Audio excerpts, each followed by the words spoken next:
The night carried a strange heaviness, as if the air itself were tired of the muffled cries, the quiet suffering, and the weight of unspoken grief that lived in the cabins behind the grand houses of Edenton, North Carolina.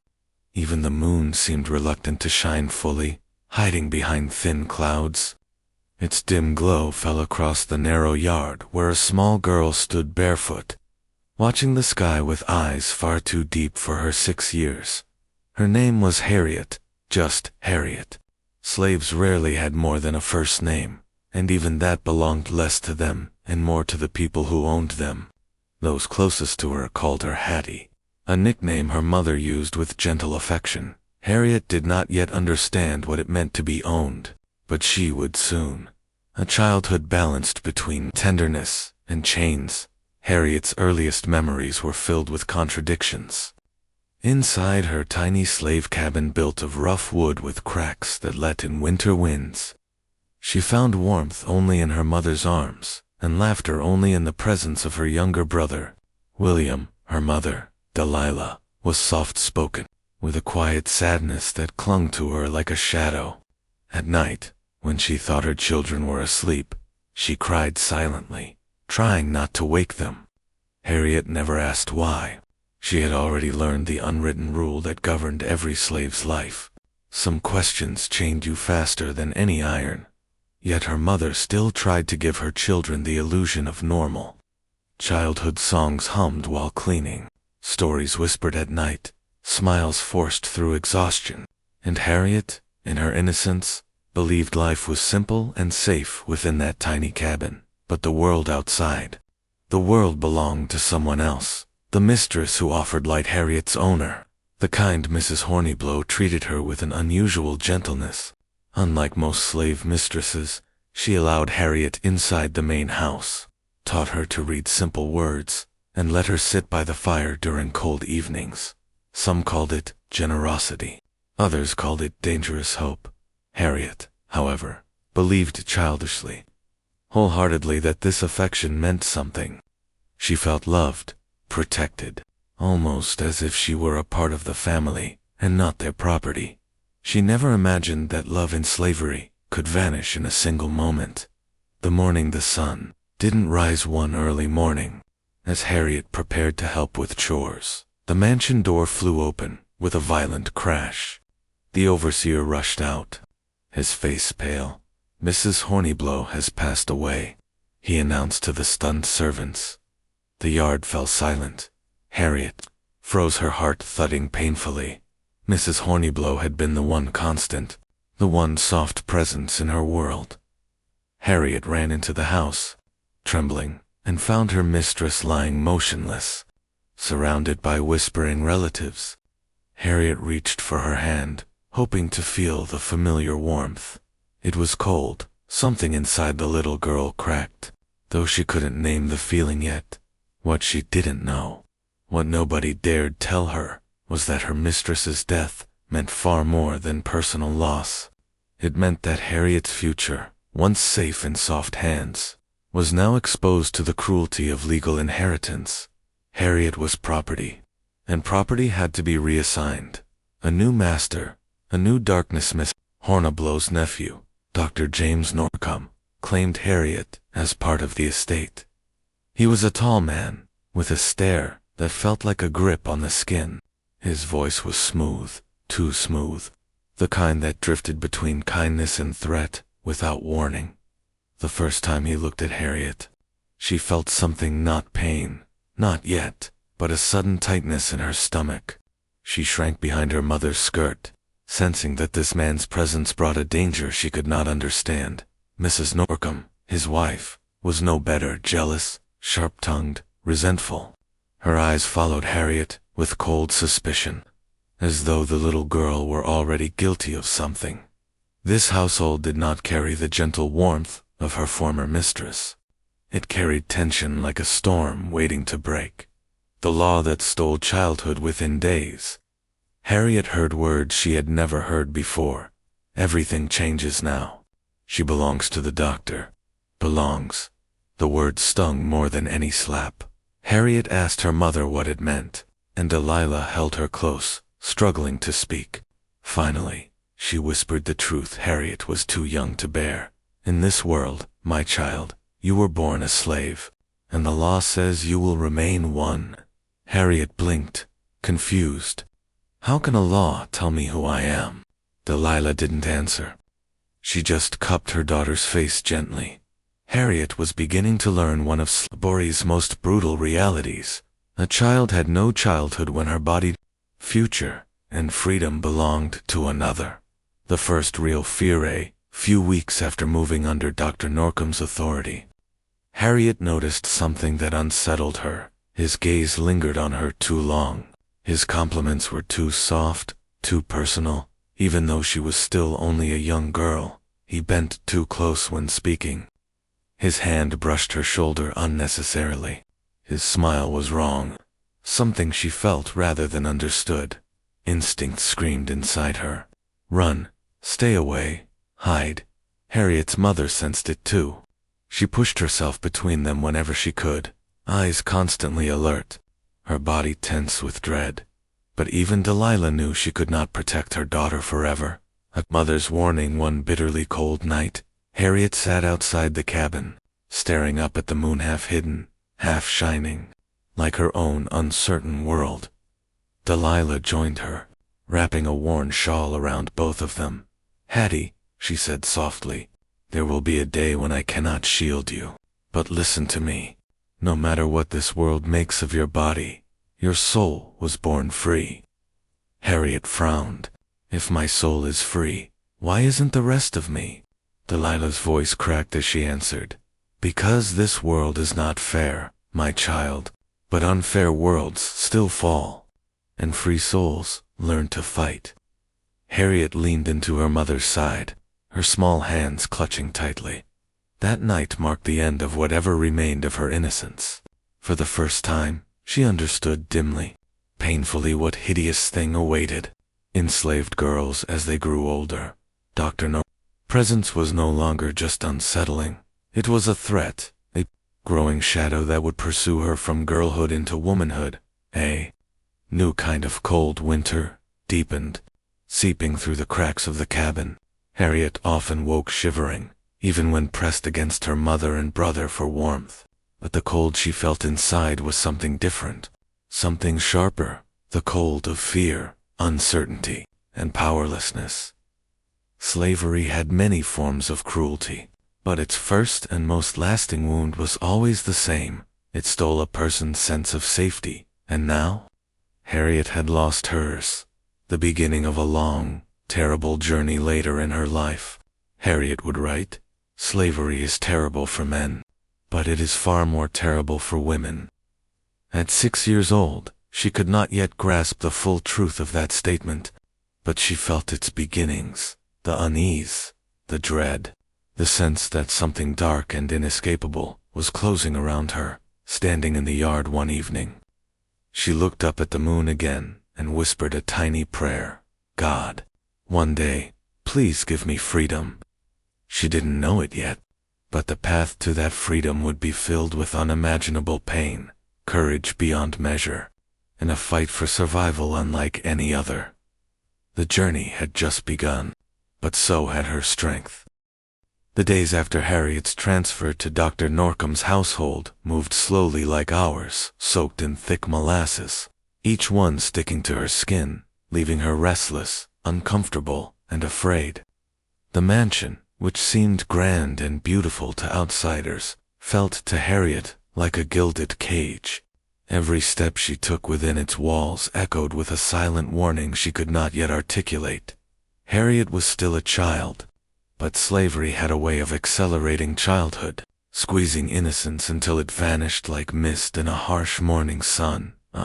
House filled with tension, the Norcom residence was large, with tall white pillars and polished floors that reflected the light, but instead of warmth, the house radiated unease.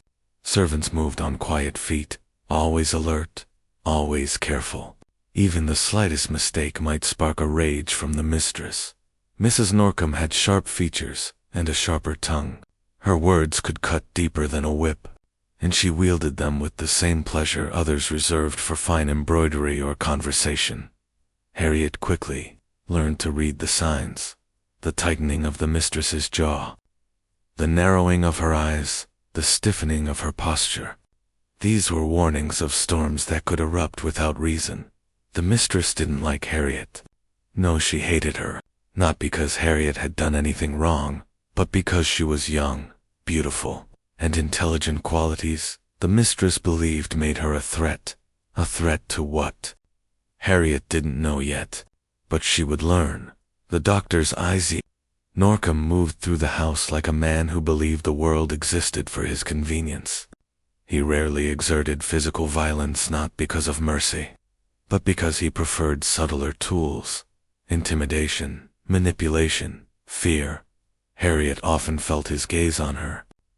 It trailed her like a hand she could not shake off. When she swept the floor, she sensed him standing nearby, watching. When she poured water, she could feel his breath too close. When she simply walked past him, his eyes followed her, with an interest she did not yet comprehend, but instinctively feared.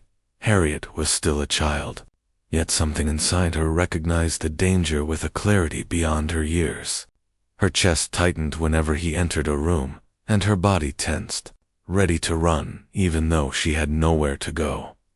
A mother's desperation, Harriet's mother, had moved with her, but the doctor's restrictions made it harder for Delilah to protect her daughter. Still, she tried every moment, every breath, every waking hour. Delilah often positioned herself between Harriet and the doctor, subtly stepping forward when he approached, inventing tasks that took Harriet away from his proximity. At night, she held her daughter tightly, whispering prayers into her hair. One night, her voice broke. "Lord, don't let this child face the horrors I've seen. Please, protect her from the white man's desires." Harriet didn't understand the full meaning, but the tremble in her mother's voice lodged itself deep within her heart. "Are we in danger, Mama?" Harriet whispered. Delilah hesitated. For a moment, she seemed to crumble, her strong shoulders shaking. Then she lifted Harriet's chin with trembling fingers. "My child, danger lives in this house, but I will fight for you with every breath I have." A mother's promise, both a comfort and a heavy burden. Lessons of slavery. As weeks passed, Harriet was given household tasks: dusting, cleaning silverware, folding linens. These chores were not difficult, but they carried a deeper significance. They trained her to move quietly, submissively, invisibly. The older slaves taught her an essential rule of survival: hide your feelings. Your face must never betray your fear. Harriet practiced this in front of a small piece of broken mirror behind the cabin.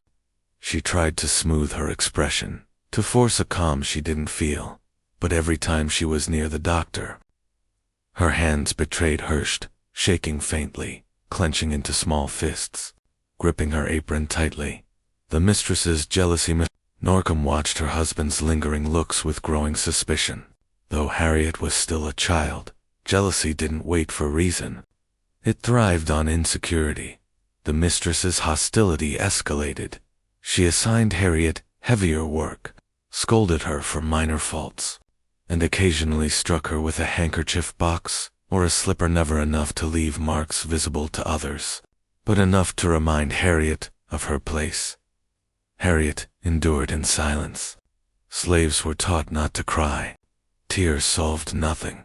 A quiet warning, one cold morning.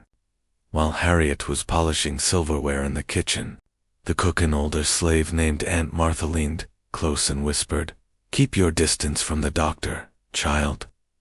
Harriet looked up, startled. "I don't go near him." Aunt Martha shook her head sadly. "He goes near you." Harriet's breath caught in her throat. "Why?" she whispered. Aunt Martha paused, her eyes filling with a sorrow Harriet did not understand. "Because he is a man with wicked desires, and wicked men do wicked things to girls who cannot fight back." Before Harriet could ask more, footsteps echoed in the hallway. Aunt Martha straightened, returning to her work. Harriet, however, stood frozen, a chill running down her spine. The first encounter one evening, As Harriet carried folded linens through the upstairs corridor, she suddenly felt a hand on her shoulder. She turned and found herself face to face with Dr. Norcom. He smiled, a strange, unsettling smile. "You're growing prettier every day," he murmured. Harriet's stomach dropped. She backed away instinctively, clutching the linens to her chest. His eyes gleamed with amusement. "No need to fear, child," he said softly. "I only want to take care of you." Harriet felt trapped, caught between the wall and his towering figure. Her heart pounded wildly, her breath shallow. Before he could say more, footsteps approached. Mrs. Norcom appeared at the far end of the hallway. The doctor stepped back quickly, his expression shifting to one of casual indifference.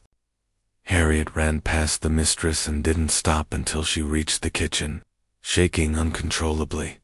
That night, she cried silently into her pillow, her small hands balled into fists. She didn't fully understand what had happened, but she knew something had shifted. The threat was no longer distant. It had a name, a face, a touch, a world without escape. Harriet soon realized the most terrifying truth of all. There was nowhere she could go to be safe. The law offered no protection. The town offered no refuge. Her mother, though brave, was just as powerless. Every corridor, every room, every shadowed corner of the mansion felt like the edge of a trap. Harriet moved through her days with growing dread, her childhood slipping away long before she reached womanhood, the birth of resistance, and yet amid the fear, something else awakened inside her, a spark, a stubborn, fierce, burning spark. Harriet did not know how, or when, or by what means, but she promised herself something silently, fiercely. One day, I will not belong to him or anyone else. It was a small promise, a fragile hope, but in a world built on chains, it was the beginning of her rebellion, a rebellion that would grow, a rebellion that would demand strength she didn't yet know she possessed, a rebellion that would one day make her story echo across history. The Norcom house had a strange way of holding sound. Footsteps echoed longer than they should. Voices lingered in the air, even after conversations ended. And sometimes, when Harriet walked alone through the hallways, she felt as though the walls themselves whispered warnings only she could hear. She did not imagine it. Fear sharpens the senses, and Harriet's senses were sharpening far too quickly for a girl of her age. The mistress's eyes. Norcom became increasingly unpredictable, her jealousy irrational, poisonous. Festering tightened around the household like a tightening noose. Her gaze followed Harriet everywhere. If Harriet paused to drink water, "Why are you idle?" If she spoke softly to another servant, "What secrets are you whispering?" If she passed too close to the master, a glare sharp enough to slice through bone. In the mistress's mind, Harriet was already an enemy. In reality, she was just a child, wandering through dangers she could not escape. But hatred doesn't wait for logic. Aunt Martha's warning one afternoon, while Harriet helped knead dough in the kitchen. Aunt Martha lowered her voice and said, "You must keep your eyes open, child. The mistress watches you like a hawk, and the master stalks you like a wolf." Harriet looked up, startled by the intensity in the old woman's voice. "What do they want from me?" she whispered.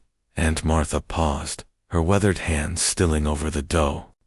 "The mistress wants to punish you for what you haven't done. The master wants to claim you for what he has no right to take." Her eyes softened with sorrow. "And both will blame you." Harriet's throat tightened. "How do I stop them?" "You don't." Aunt Martha's voice broke. "You survive them." The doctor speaks in shadows. As weeks passed, the doctor's approach grew bolder. He waited until Harriet was along dusting shelves, sweeping corners, fetching linen, lighting lamps. He knew her schedule, her tasks, her routes, and the house's silence made it easy for him to corner her without witnesses. One evening, she was placing books back onto a shelf in the study, when she felt the air shifted, unmistakable presence of someone behind her. She turned slowly. Dr. Norcom stood by the doorway, watching. "You're becoming quite a young lady," he said in a low tone. Harriet felt her heartbeat quicken. "I was finishing the books, sir." He stepped closer. "So obedient, so smart, so promising." Harriet backed away. He smiled faintly. "You know, Harriet, life can be easier for a girl who pleases her master." The words were soft, almost kind, but they dripped with venom. Harriet didn't respond. Silence was the only shield she had. The sound of footsteps in the hall finally forced the doctor to step back, his face smoothing into practiced calm. Harriet fled as soon as she was free to move, her hands trembling so violently she could barely hold the banister on her way down the stairs. Mother and daughter later that night. Harriet slipped into her mother's arms, unable to hold back the tears. "Mama," she whispered, her voice shaking. "Why does he look at me like that?" Delilah froze, every muscle in her body tightening. For a long moment she was silent, as if gathering strength. Then she whispered back, "Because he is the kind of man who steals innocence." Harriet looked up, confused. "I don't understand." Delilah held her tighter. "You don't have to understand. You only have to stay close to me. If anyone tries to harm you, I will stand between you and every evil in this world." But even as she said it, fear flickered in her eyes. She knew she could not stop what was coming. The attempt to escape the house. Harriet tried to avoid being inside the mansion whenever possible. She volunteered for outdoor tasks, fetching firewood, tending to the vegetable patch, running errands to nearby homes. The fresh air gave her a sense of safety the enclosed walls could not. But Dr. Norcom quickly noticed her absence. One morning, he intercepted her at the back door. "And where are you going?" "To bring water from the well," Harriet answered quietly. He tilted his head, studying her. "You've been outside far too often. I like my servants where I can see them." Harriet swallowed hard. Her voice barely escaped her throat. "Yes, sir." He stepped aside, letting her pass, but his eyes followed her all the way across the yard. She felt them like fingers at her back. The day trouble arrived quietly, disguised as a routine morning. Harriet was in the laundry room, sorting freshly washed linens with another young slave girl. They were laughing softly at something silly. A rare flicker of childhood. Then the door opened. Mrs. Norcom stood there, with her arms crossed, staring at Harriet with icy suspicion. "You seem quite cheerful today," she said sharply. The other girl fell silent immediately. Harriet lowered her gaze. "I was only helping with the linens, ma'am, helping." The mistress took a step forward.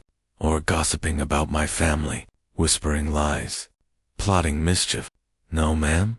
"Yes," the mistress hissed. "You were." She stepped closer, so close Harriet could smell the lavender perfume on her skin. "Don't you dare think your childish charm fools me. I know what kind of trouble young girls like you, 'cause in households like mine." Harriet's stomach knotted. She had no idea what she was being accused of, but she understood the real meaning beneath the words. The mistress believed Harriet wanted her husband?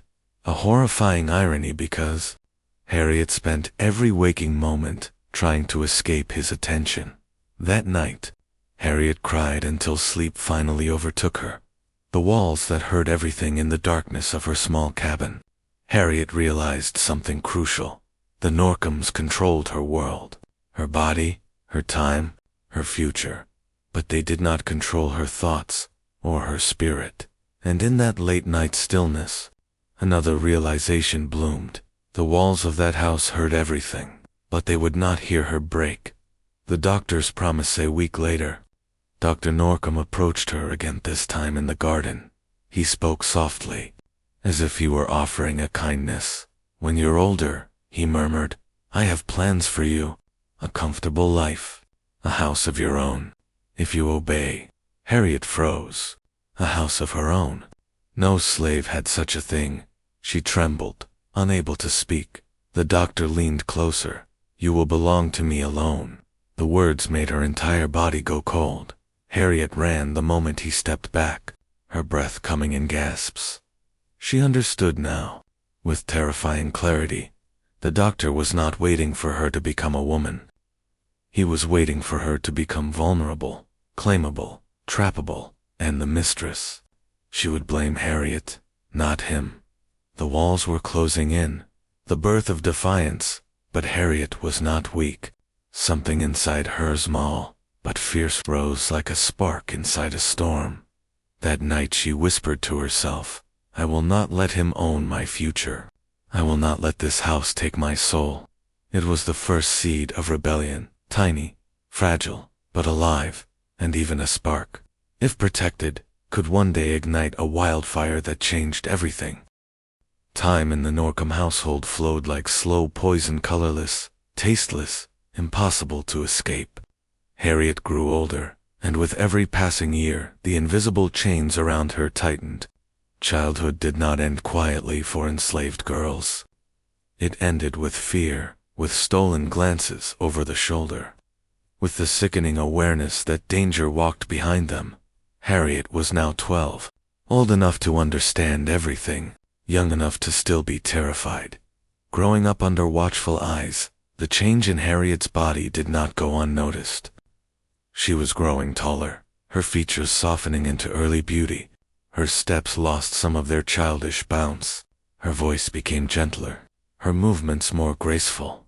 Other enslaved women watched her with quiet sadness. They knew what beauty meant in slavery. It was a curse. "She's blooming," one whispered. "That's bad news," another replied. Harriet pretended not to hear, but her heart sank, because she knew they were right. Mrs. Norcom watched her with cold suspicion. Dr. Norcom watched her with hungry anticipation, and the house walls felt closer than ever. The mistress strikes one morning. Harriet accidentally dropped a small china cup. It shattered on the floor, a minor mistake for any free child. But for a slave girl in a jealous woman's house it was a crime. The mistress stormed into the room. "What have you done?" she hissed.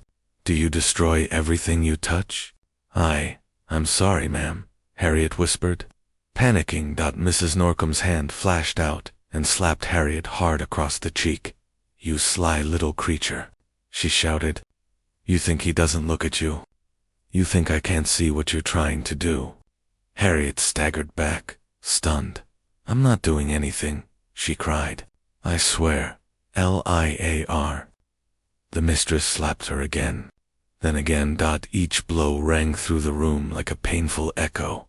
Finally, breathless and trembling, the mistress stepped back and spat, "Stay away from my husband, or I will make your life a misery you cannot imagine." Harriet sank to her knees, shaking. Aunt Martha later held her face gently and whispered, "Child, her anger is not about you, it's about him. But she will blame you for everything he does." And Harriet knew she was right. A horrible birthday. Harriet turned 13 on a warm spring day. Most girls her age would have celebrated with laughter and play. Harriet celebrated by kneeling on the cabin floor, scrubbing wooden boards until her hands bled. Her mother kissed the top of her head. "I'm sorry this life is yours," she whispered. Harriet leaned into her mother's shoulder, a single tear sliding down her cheek. "It's not your fault," Harriet murmured. Later that evening, when the work was done, Harriet stepped outside alone and looked up at the stars. The sky felt enormous, endless, free.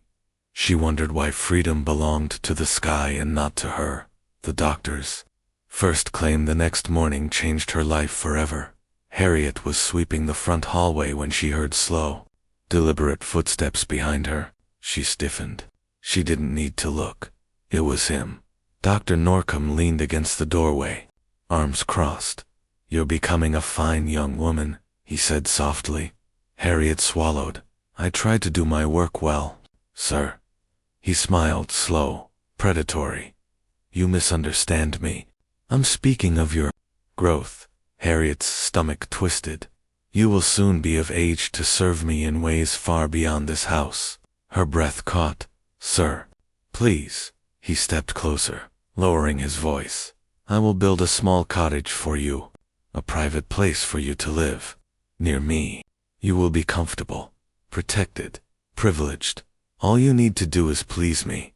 Harriet felt sick. A cottage, a private life, a life owned by him. She wanted to scream, but fear locked her voice inside her throat like a stone. His hand lifted slowly, deliberately toward her face, but the sound of footsteps nearby saved her again. He withdrew, eyes flashing with irritation. Harriet exhaled, shakly. The promise of a cottage was not a gift. It was a trap. Mothers grieved that night. Harriet told her mother everything, every whisper, every threat, every promise. Delilah broke. She sank onto the floor, sobbing so hard she could barely breathe. "No, no, not my child, Lord, not my baby." Harriet held her, terrified. "Mama, what do I do?" Delilah cupped her daughter's face with trembling hands. "You must never be alone with him. Never. Run if you must. Hide if you must, but you will not let him claim you. Do you understand?" Harriet nodded, tears burning her eyes.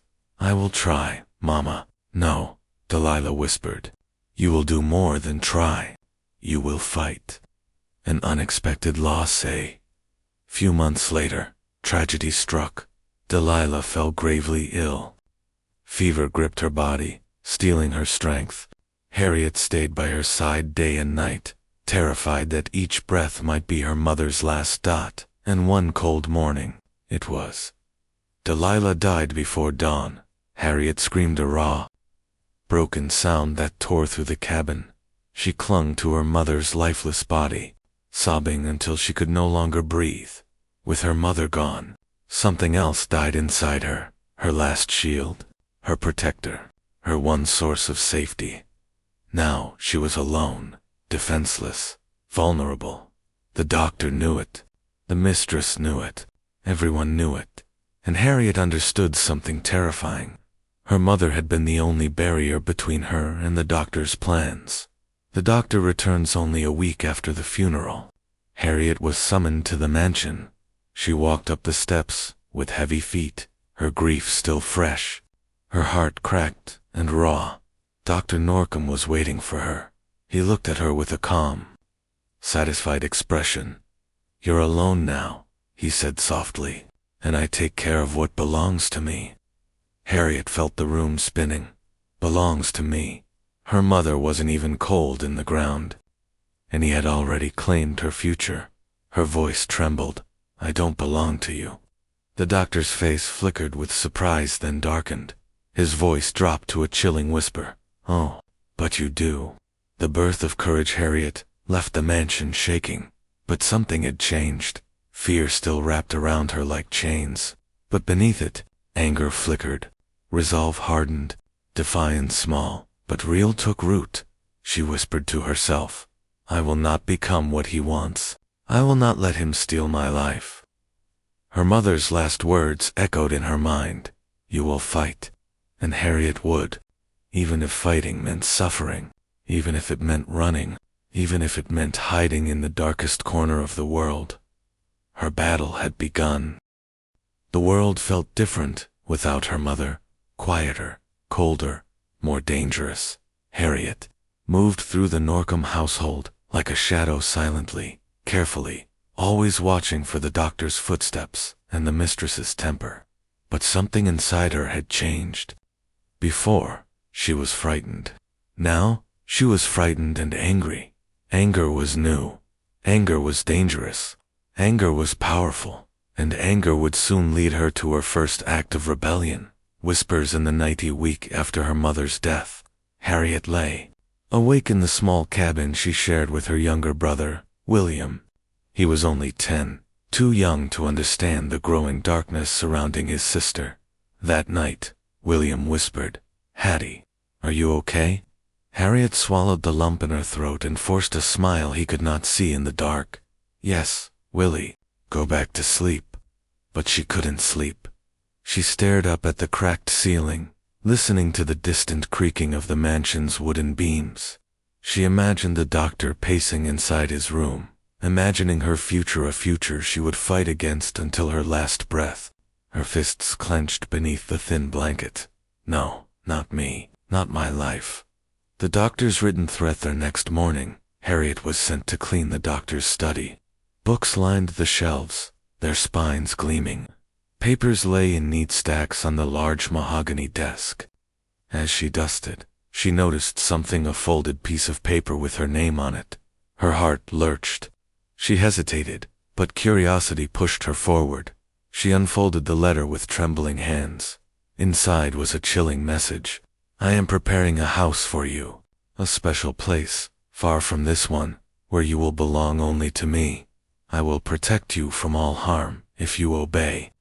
Harriet's breath stopped. A house, not freedom. A prison disguised as comfort. Her eyes blurred with fear and fury. Before she could react, she heard footsteps approaching. She shoved the letter beneath a stack of papers. Quickly grabbing her broom, the doctor entered. He smiled when he saw her. Did you find anything interesting? Harriet shook her head quickly. No, sir. He stepped closer, eyes gleaming. You are becoming a woman, Harriet. Soon enough, you will understand the privileges I offer. Harriet felt sick, but inside her chest, the spark of anger grew. Harriet goes to Aunt Martha, terrified and shaking. Harriet ran to the only person she trusted, Aunt Martha. The old woman lived in a small cabin near the edge of the property, where she baked and sold crackers to earn a small income. Aunt Martha opened the door and immediately saw the panic in Harriet's eyes. Child, what happened? Harriet handed her the letter. Aunt Martha read it slowly, each word deepening the lines of fury across her face. That filthy serpent, she whispered. He thinks he can trap you like an animal. Harriet wiped tears from her cheeks. What do I do? Aunt Martha grabbed her shoulders firmly. You fight. You resist. You refuse. You make his plans crumble. But how? Harriet whispered. He owns me. Aunt Martha's eyes burned. He may own your body, but he will never own your mind. A dangerous idea. Aunt Martha leaned closer, her voice low. You need protection. Protection he cannot control. Harriet frowned. What kind of protection? A man's protection. Harriet blinked, shocked. No, Aunt Martha, I don't want. Listen to me, Aunt Martha whispered urgently. If you choose a man, you choose him, then the doctor's claim on you becomes weaker. His jealousy will grow. The mistress's suspicion will turn toward the other man, not you. Harriet trembled. It was a cruel idea, a horrible idea, a desperate idea, but Harriet understood. In slavery, women did not get choices.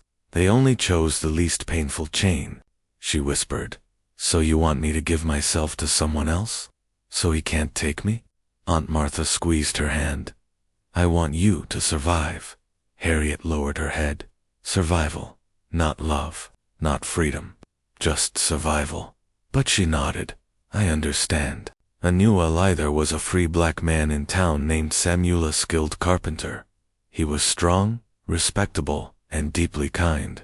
He had often smiled at Harriet politely when they passed, but never in a way that made her uncomfortable. He treated her like a human being, not property, not prey. Aunt Martha took Harriet to see him. When they arrived, Samuel looked at Harriet's tear-streaked face and stiffened with concern. What's wrong? Aunt Martha spoke for her. That white devil wants to build her a cottage. She needs protection. Samuel's face hardened. I'll talk to her owner. No, Harriet said quickly, shaking her head. That will only make it worse. Samuel exhaled slowly. What do you want, Harriet? Harriet swallowed, then whispered, I want safety, and you are someone I trust. Samuel looked at her for a long, quiet moment. Then he nodded respectfully. I will stand by you. Not as an owner, as a protector. It wasn't romance. It wasn't desire. It was survival. And Harriet felt a small flicker of peace for the first time in months. The doctor explodes. Word spread quickly. Too quickly. One evening, the doctor summoned Harriet. He stood in his study, his face red with fury. I hear, he said slowly, that you have taken an interest in a free black man." Harriet's heart pounded. She forced her voice to remain steady. "I admire him, yes." The doctor slammed his fist onto the desk. "You dare," he thundered. "After everything I offered, after the life I planned for you." Harriet flinched, but didn't back down. "You planned a prison," she whispered. He stepped toward her, rage twisting his features. "You foolish girl. I will crush him. I will sell him. I will ruin him for daring to touch what is mine." Harriet's blood ran cold. He wanted Samuel dead. Because of her. "No," she cried. "Please, don't hurt him." You'll do nothing," he snarled, "except obey." Harriet stood shaking, tears spilling down her cheeks. The doctor leaned close, whispering, "I promised you a cottage. Now you'll get a cage." A lion awakens. Harriet ran out of the mansion, shaking uncontrollably. But something inside her had changed forever. She had witnessed his cruelty. She had heard his threats. She had seen the monster beneath the mask. And she realized something vital. He would not stop. He would never stop, unless she fought with everything she had. She lifted her chin, wiped her tears, and whispered into the night, "You will never own me. Not my body, not my spirit, not my future." It was her first true act of defiance. A spark, a beginning, and that spark would grow into a fire strong enough to shatter the chains of slavery. The days after the doctor's threat were heavy and suffocating, as if the very air around Harriet thickened with danger. She moved through the house like a silent ghost present, yet unseen, trying desperately to avoid, provoking either the mistress's jealousy or the master's obsession. But danger lingered in every room, every corner, every shadow, and Harriet knew she could not stay passive anymore. She had to choose a path that did not lead to the doctor's cottage of captivity. Samuel's courage. Samuel, the free carpenter who had offered to help her, visited Aunt Martha's cabin late one evening. The small fire crackled softly as he sat across from Harriet, concern etched into every line of his face. "You're not safe here," he said quietly. "Not with him watching you like a hawk." Harriet nodded. She felt the truth of his words in her bones. Samuel leaned forward. "I can protect you," he whispered. "I can offer you a better life than this. I can't free you by law, but I can give you a home, an anchor, a place where he cannot reach you easily." Harriet looked down at her hands. They were trembling. "Samuel," she whispered, "I don't want to hide behind a man. I don't want my life tied to someone out of fear." "I know," he said softly, "but you deserve safety. You deserve peace. And if standing with me keeps that monster off your back, then I will stand with you." Harriet looked up, meeting his earnest gaze. It wasn't love, not the soft, storybook kind. It was alliance, protection, a shield she desperately needed. And Harriet was learning something important. In slavery, survival sometimes looked like love, even when it wasn't. Aunt Martha's advice, after Samuel left. Aunt Martha pulled Harriet close. "My child, this is not the life I want for you, but I want something even less." She paused, tears welling in her wise, weary eyes. "I want nothing less than your destruction." Those words struck Harriet deeply. "What should I do?" Harriet whispered. Aunt Martha cupped her face gently. "You choose safety. You choose the path with the least pain. You choose a man who respects you over one who wants to own you." Harriet's heart raced. She had avoided this decision for months, but now she had to choose. The doctor's discovery, but Harriet's time was running out. The next morning, she overheard the doctor whispering to the mistress, "I'll finish the cottage within the year. She'll be installed there as soon as she comes of age." The mistress gasped. "James, people will talk." "They can talk all they want," he said coldly. "She is mine." Harriet felt her world tilt sideways. Her throat tightened. Her hands turned cold. Her breath hitched. He wasn't planning. He was committed. He had chosen her fate. Harriet fled the hallway before they saw her, her heart pounding like a trapped bird inside her chest. The decision that night. Harriet lay awake in her small cabin beside her brother William. Outside, a storm raged, lightning splitting the sky, rain clattering on the roof like stones. Inside her mind, an even bigger storm raged. If she did nothing, the doctor would take her future. If she resisted openly, he would punish Samuel, Aunt Martha, William, anyone he needed to break her. If she fled north, she would be hunted like an animal. There was only one option left, one small shred of control she could claim. She could choose a man before the doctor did. It was a terrible choice, a heartbreaking choice, a choice no 13-year-old girl should ever have to make. But slavery stole childhood the way fire stole oxygen. Harriet wiped her tears and whispered to herself, I choose Samuel. The first secret meeting. A few nights later, after finishing her chores, Harriet slipped out of the cabin and walked to the shed near the edge of town where Samuel worked late. He looked up in surprise as she entered, rain dripping from her shawl. Harriet, are you hurt? No, she said, breathless. But I will be, if I don't act now. She stepped closer, trembling with fear and determination. Samuel, I cannot let the doctor take me. I cannot go to that cottage. I cannot be owned by him. If you still want to stand with me, if your offer is still real, then I accept. Samuel stared at her for a long, silent moment. Then he nodded, slowly, deeply. I meant every word, he whispered, and I will give you the protection you choose. Harriet exhaled shakily. For the first time in months, she felt a sliver of hope, a sliver of control. The doctor's fury unleashed, but hope is fragile, and the doctor destroyed it the very next day. A slave had seen Harriet in town with Samuel. A whisper traveled through the estate. A rumor reached the ears of the doctor like a spark hitting dry leaves. That evening, when Harriet was walking toward the kitchen, Dr. Norcom appeared from the shadows, seething. How dare you? He roared, slamming her against the wall. Harriet gasped for breath. You belong to me. No, Harriet whispered, shaking. I belong to no one. His hand tightened painfully on her arm. I will ruin him. Do you hear me? I will ruin the man you think can save you. Harriet's heart plunged. Please no, don't hurt him. Oh, I will, the doctor hissed, and I will never forgive this betrayal. Footsteps approached Aunt Martha, rushing toward them. The doctor shoved Harriet away before she arrived, but his final whisper chilled her to the bone.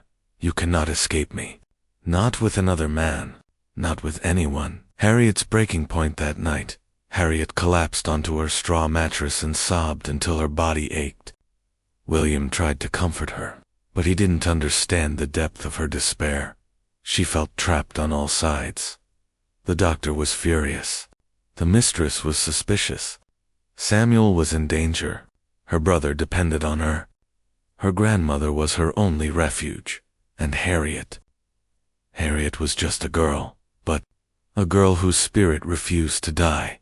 She lifted her tear-streaked face toward the small window, the only place where she could glimpse the moon hiding behind clouds.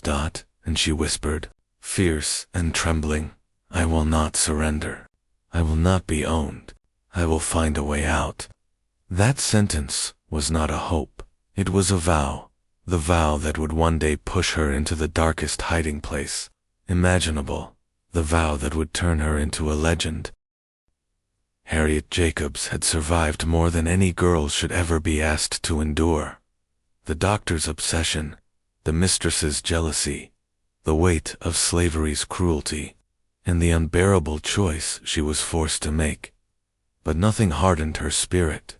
Nothing broke the fire within her, and that fire was about to lead her to the final act of her resistance escape. The attic that became a tomb. Harriet realized there was only one way to keep the doctor from taking her. She had to disappear. Not run to the north. She would be hunted. Not stay with Samuel. he would be destroyed. Not returned to the mansion, she would be trapped forever. Instead, she made a decision so courageous, so unimaginable, that it would later shock the entire nation. She would hide. Aunt Martha had a small crawl space above her shed, no higher than 3 feet, no longer than a coffin, a place no animal would choose to live, let alone a human being. Harriet climbed into the dark, cramped space one night, pressing her cheek against the rough wooden boards. The air was thick with dust. There was no window, no space to stretch. She could not stand, kneel, or even sit fully upright. It was a place meant for death, but Harriet chose it for life. Aunt Martha closed the small board behind her. Darkness swallowed her whole. 7 years of shadows. Harriet stayed in that cramped attic for 7 years. 7 years without sunlight. 7 years without fresh air. 7 years listening to her children playing outside, unable to hold them. 7 years hearing the doctor rage through the streets, searching for her. He placed ads in newspapers. He searched every house. He offered rewards. He interrogated slaves.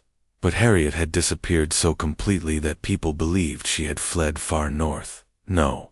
One suspected she lived only a few yards away. Some nights, when the pain in her limbs was unbearable, she whispered to herself, "I am not his. I am free in my hiding. I am free in my spirit." The attic tried to break her, but Harriet was unbreakable. The letter that saved her one day. A letter arrived from the north, from abolitionists who had heard of Harriet's suffering. They offered help, shelter, protection. Samuel had also fled north, determined to secure Harriet's freedom. Aunt Martha risked everything to organize Harriet's escape. Everything was ready. Harriet waited until the doctor was out of town. Then, under the cover of darkness, she slipped out of the attic that had become her prison, her coffin of survival. Her legs trembled after 7 years of confinement. Her back ached. Her body felt fragile, but her spirit soared. For the first time in years, she breathed the night air, and she whispered, "I am leaving, and I am never coming back." Freedom's Road. Harriet boarded a small boat heading north. Every creak of the wood, every sound of the waves, every distant voice made her tremble with fear. If she was caught, she would be punished brutally, sold, tortured, or killed. But she kept moving. The boat led her to Philadelphia. From there, she traveled to New York, a city crowded, noisy, alive, and dangerous. There, in 1842, Harriet Jacobs finally stood in a place where slavery could not touch her. She was coated in fear. She was scarred by trauma. She was exhausted beyond measure, but she was free. Completely, unquestionably free. The final victory, the doctor continued, hunting her for years, even hiring agents to capture her. But he never found her. Harriet built a life in the North. She worked, she cared for her children, and she raised her voice. In 1861, she published her story, Incidents in the Life of a Slave Girl. It became one of the most powerful slave narratives in American history. The true voice of a woman who refused to be broken. Harriet Jacobs lived to see the end of slavery. She lived to see her children grow in freedom. She lived to help others escape the horrors she survived. And when she died in 1897, she died a free woman. Her legacy. Harriet's story is not just the story of one girl. It is the story of resistance, of courage, of a spirit that refused to bow, of a woman who chose defiance over despair. She hid in darkness, but fought for light. She was hunted, but never claimed. She was enslaved, but never conquered. Her legacy echoes across generations. Freedom is not given. Freedom is taken. And Harriet Jacobs took hers with unshakable courage.